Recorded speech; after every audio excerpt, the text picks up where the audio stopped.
ఆ రోజు ఏ చిన్న పూజ చేసినా, ఏ చిన్న దానం చేసినా, ఏ చిన్న మంత్రం చదువుకున్నా కొన్ని వేల రెట్లు అనంతమైనటువంటి ఫలితాలు పొందవచ్చు. అదే అక్షయ తృతీయకు ఉన్నటువంటి ప్రత్యేకత.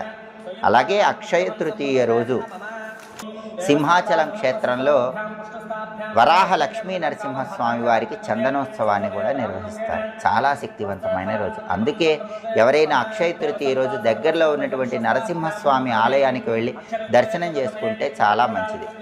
ఇంట్లో నరసింహస్వామి విగ్రహం ఉన్నవాళ్ళు ఆవు పాలతో కానీ కొబ్బరి నీళ్లతో కానీ నరసింహస్వామి విగ్రహానికి అభిషేకం చేసుకుంటే మంచిది. ఏ పూజలు చేయలేని వాళ్ళు ఉగ్రం వీరం మహావిష్ణుం జ్వలంతం సర్వతోముఖం నృసింహం భీషణం భద్రం మృత్యోర్మృత్యుం నమామ్యహం అంటూ సుదర్శన మంత్రాన్ని వీలైనన్ని సార్లు చదువుకున్న అద్భుత ఫలితాలు కలుగుతాయి. మహిళలైతే అక్షయ తృతీయ రోజు పసుపు కుంకుమ పూలు పండ్లు జాకెట్ ముక్క ఉంచి తాంబూల వాయనం